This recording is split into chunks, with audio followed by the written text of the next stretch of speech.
Just remember, the stuff presented by this creepy bear is from the Evolution 101 website, written by the Understanding Evolution team. Commentary by Rentafriend2000. That's me. Descent with modification. We've defined evolution as descent with modification from a common ancestor, but exactly what has been modified? Evolution only occurs when there is a change in gene frequency within a population over time. These genetic differences are heritable and can be passed on to the next generation, which is what really matters in evolution. Long-term change. Wow, they should have proofread this one. They've just said a change in gene frequency is heritable. How are we going to pass on a percentage to the next generation? They've got 1,000 metric tons of PhDs and can't muster the skills to pass freshman English. Come on, Understanding Evolution team, get on the ball! And the MLA handbook. They've got the last part right. Long-term change is what matters, but their definition is still paper thin and an inch tall. A change in gene frequency is not good enough. It needs to be an increase in genetic information, not merely a change in the frequency of genetic information which is already there. Having more or less of the same genes doesn't turn bacteria into cabbages and wolves. This is like saying, hey, I know where this candy bar originated. I can prove that this chocolate bar came from a gum recipe because I found a label on one that says now 20% bigger. Which is delicious, but nonsensical. Whee! Also, I know America has forgotten this, but change can mean decay or other forms of getting worse. If enough of the right genes go away, the species dies. Extinction is not evolution, even if they do appear on the same page of the glossary in the back of the book. Compare these two examples of change in beetle populations. Which one is an example of evolution? 1. Beetles on a diet. Imagine a year or two of drought in which there are few plants that these beetles can eat. All the beetles have the same chances of survival and reproduction, but because of food restrictions, the beetles in the population are a little smaller than the preceding generation of beetles. 2. Beetles of a different color. Most of the beetles in the population, say 90%, have the genes for bright green coloration, and a few of them, 10%, have a gene that makes them more brown. Some number of generations later, things have changed. Brown beetles are more common than they used to be and make up 70% of the population.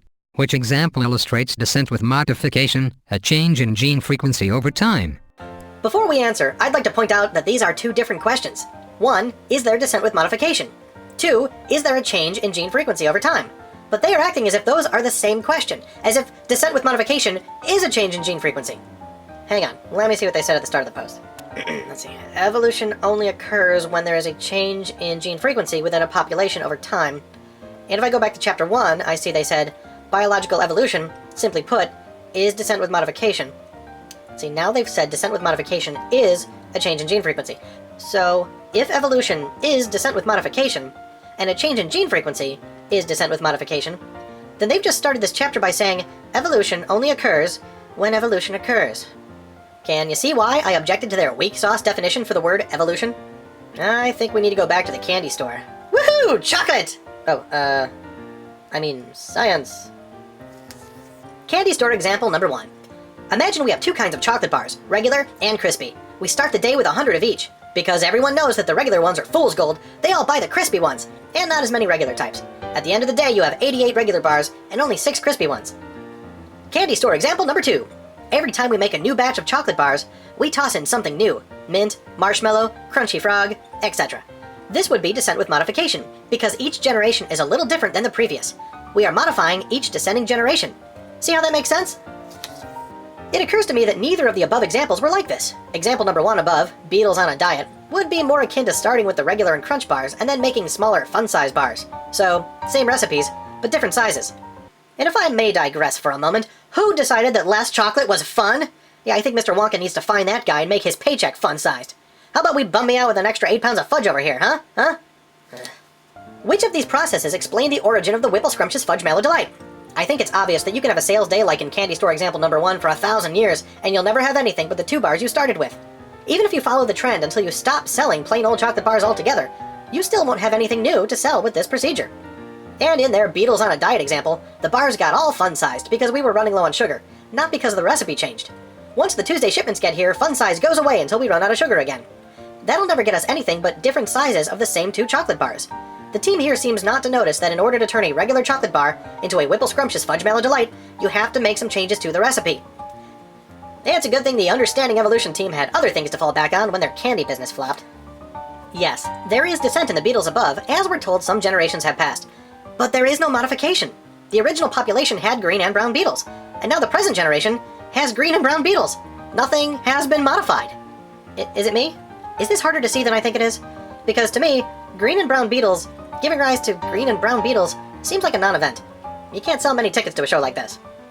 Gaze in astonishment as green and brown beetles are transformed before your very eyes into brown and green beetles!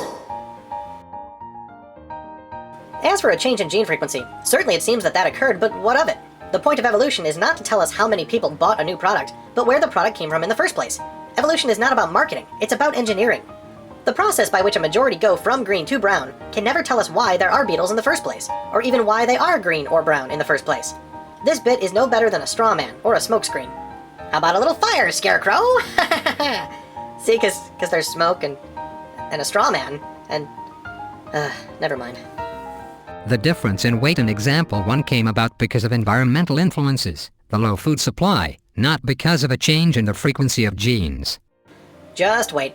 In a second, they will try and tell you that getting stepped on is a cause of evolutionary change. Am I amiss in suggesting that getting stepped on is an environmental influence which, it could be argued, is not as big a player in the development of new life forms as food supply? At this point, it just seems like they're being sloppy. Therefore, example 1 is not evolution. Because the small body size in this population was not genetically determined, this generation of small-bodied beetles will produce beetles that will grow to normal size if they have a normal food supply. The changing color in example 2 is definitely evolution. These 2 generations of the same population are genetically different. But how did it happen? This is simply false. They had the genes for green and brown in generation 1, and the final generation also has the genes for green and brown. They are not genetically different, they are statistically different. A careless pedestrian could step on a bunch of brown ones, and the population would evolve back to where it started. No new information has been gained. No new features or behaviors exist. They've no more evolved than if most of them decided to start wearing fedoras. Which would be pretty awesome. Join me next week for Part 9! Whee!